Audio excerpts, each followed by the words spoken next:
10 ദിവസത്തിന് ശേഷം കേരളത്തിന്റെ മുഖ്യമന്ത്രി ആര് എന്നതിൽ സസ്പെൻസ് അവസാനിക്കുന്നു. മണിക്കൂറുകൾക്കുള്ളിൽ മുഖ്യമന്ത്രി ആര് എന്ന് കോൺഗ്രസ് നേതൃത്വം പ്രഖ്യാപിച്ചേക്കും.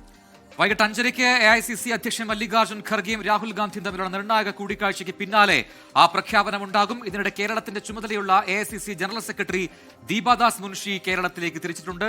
പ്രതീക്ഷയോടെ കാത്തിരിക്കുകയാണ് മുഖ്യമന്ത്രി സ്ഥാനത്തിനായി അവകാശവാദം ഉന്നയിച്ച നേതാക്കളും അണികളും. വിനിത VG ഡൽഹിയിൽ നിന്നും, R ശ്രീത് തിരുവനന്തപുരത്ത് നിന്നും ചേരുന്നു ഏറ്റവും പുതിയ വിവരങ്ങളുമായി. ഒപ്പം വിപിൻ സി വിജയൻ കൊച്ചിയിൽ നിന്ന് ചേരുന്നുണ്ട്. എന്താണ് അണികളുടെ വികാരമെന്ന് റിപ്പോർട്ട് ചെയ്യാനൊപ്പം ഗോകുൽ കെ വേണുഗോപാൽ മലപ്പുറത്തു നിന്നും വിശദാംശങ്ങളുമായി ചേരുന്നു. ആദ്യം വിനിത VGയിലേക്ക്.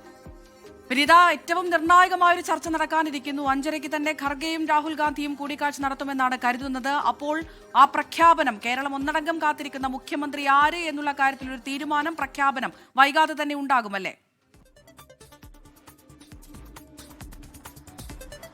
അമൃത, ഇന്ന് 5:30 കൂടിക്കാഴ്ച നിശ്ചയിച്ചിരിക്കുന്നത്. കോൺഗ്രസ് അധ്യക്ഷൻ മല്ലികാർജ്ജുൻ ഖർഗെയുടെ വസതിയിൽ, രാജാജി മാർഗിലുള്ള വസതിയിൽ വെച്ചാണ് ഈ കൂടിക്കാഴ്ചയുള്ളത്. നിർണായകമായിട്ടുള്ള കൂടിക്കാഴ്ച തന്നെയാണ്. കോൺഗ്രസിനെ സംബന്ധിച്ചിടത്തോളം ഈ കഴിഞ്ഞ 10 ദിവസം നീണ്ടു നിൽക്കുന്ന കൂടിക്കാഴ്ചകൾ, കൂടിയാലോചനകൾ, ചർച്ചകൾ, പ്രത്യേക നിരീക്ഷകർ കേരളത്തിലേക്ക് എത്തുന്നു. അവർ അവിടുത്തെ സ്ഥിതിഗതികൾ വിലയിരുത്തുന്നു. ആ റിപ്പോർട്ട് ഹൈക്കമാൻഡിന് നൽകുന്നു. ഇങ്ങനെ മുഖ്യമന്ത്രിക്കായുള്ള കാത്തിരിപ്പും ആകാംക്ഷയും ഒപ്പം തന്നെ വാക്പോരും ഫ്ലെക്സ് യുദ്ധവും ഒക്കെ നമ്മൾ കണ്ടതാണ്.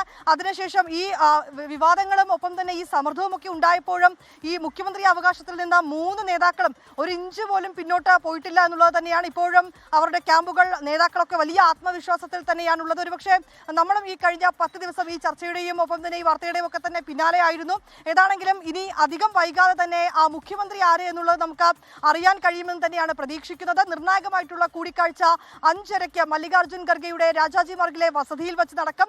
രാഹുൽ ഗാന്ധി അവിടെ എത്തി മല്ലികാർജ്ജുൻ ഖർഗെയുമായി കൂടിക്കാഴ്ച നടത്തും. ഈ കൂടിക്കാഴ്ചയിൽ ഇതിനോടകം തന്നെ ഹൈക്കമാൻഡ് സ്വീകരിച്ച നടപടികൾ, ഒപ്പം തന്നെ ഒരു അന്തിമ തീരുമാനം, അത് ഹൈക്കമാൻഡ് എടുത്ത അന്തിമ തീരുമാനം എന്താണെന്നുള്ളത് കോൺഗ്രസ് അധ്യക്ഷനെ അറിയിക്കും. എങ്ങനെ ഈ നിരീക്ഷകർ നൽകിയിരിക്കുന്ന വിവരം, ഒപ്പം തന്നെ MLA-മാരുടെ പിന്തുണ, ഈ കേരളത്തിലെ പൊതുവായിട്ടുള്ള ഒരു ജനവികാരം ഉൾപ്പെടെയുള്ള കാര്യങ്ങളൊക്കെ ഈ കൂടിക്കാഴ്ചയിൽ ചർച്ചയാകും. അതിനുശേഷം ഖർഗെയുടെ അഭിപ്രായം കൂടി തേടി അന്തിമ തീരുമാനത്തിലേക്ക് എത്തിയാൽ പിന്നാലെ പ്രഖ്യാപനം ഉണ്ടാകുമെന്നാണ് നമ്മൾ പ്രതീക്ഷിക്കുന്നത്. ഈ കൂടിക്കാഴ്ച എത്ര സമയം ഇനി നീളും എന്നുള്ളത് കൂടിയാണ് അറിയാനുള്ളത്. ഇതിനകം തന്നെ കേരളത്തിന്റെ ചുമതലയുള്ള ജനറൽ സെക്രട്ടറി ദീപാദാസ് മുൻഷി ഡൽഹിയിൽ നിന്ന് കേരളത്തിലേക്ക് യാത്ര തിരിച്ചിട്ടുണ്ടെന്നാണ് അറിയുന്നത്. അവർ തിരുവനന്തപുരത്തേക്കാണ് എത്തുന്നത്. തിരുവനന്തപുരത്ത് വൈകിട്ട് 6:55 എത്തിച്ചേരുമെന്നാണ് അറിയാൻ കഴിയുന്നത്. ശേഷം ഈ പ്രഖ്യാപനം അനുസരിച്ച് ആണ് ദീപാദാസ് മുൻഷി കൂടി കേരളത്തിലേക്ക് എത്തുന്നത്. ഈ കാത്തിരുന്ന ഒരു ദിനങ്ങൾ നമ്മൾ കണ്ടതുപോലെ ഡൽഹിയെ സംബന്ധിച്ചിടത്തോളം നിർണായകമായിട്ടുള്ള കൂടിക്കാഴ്ചകൾ, ഈ 3 നേതാക്കളെയും ഹൈക്കമാൻഡ് മണിക്കൂറുകളോളം കേട്ടതാണ്. അവർക്ക് എന്താണ് പറയാനുള്ളതെന്ന് കേട്ടു. ഈ കൂടിക്കാഴ്ചയിൽ 3 നേതാക്കൾക്കും വലിയ തൃപ്തിയും ഉണ്ട് എന്ന് അവർ തന്നെ അറിയിക്കുകയും ചെയ്തിട്ടുണ്ട്. ഏതാണെങ്കിലും ഹൈക്കമാൻഡിന്റെ തീരുമാനം അതെന്താണെങ്കിലും പൂർണ്ണ മനസ്സോടെ അംഗീകരിക്കണമെന്ന് ഈ 3 നേതാക്കൾക്കും നേരത്തെ തന്നെ ഹൈക്കമാൻഡ് നിർദ്ദേശവും നൽകിയിട്ടുണ്ട്. ഇതിൽ ഈ ജനവികാരം പരിഗണിക്കുമോ അല്ല എങ്കിൽ MLA-മാരുടെ പിന്തുണ പരിഗണിക്കുമോ? കോൺഗ്രസിനെ സംബന്ധിച്ചിടത്തോളം ആ MLA-മാരുടെ പിന്തുണയൊക്കെ പരിഗണിക്കുന്ന ഒരു പാരമ്പര്യമാണ് ഇതുവരെ സ്വീകരിച്ചു വന്നത്. കേരളത്തിന്റെ ഒരു വ്യത്യസ്ത സാഹചര്യമായതുകൊണ്ട് അതിൽ നിന്നൊരു മാറ്റം ഉണ്ടാകുമെന്നൊക്കെ നമുക്ക് കാത്തിരുന്നു തന്നെ കാണണം. ഏതാണെങ്കിലും 5:30 ആ നിർണായകമായിട്ടുള്ള കൂടിക്കാഴ്ച.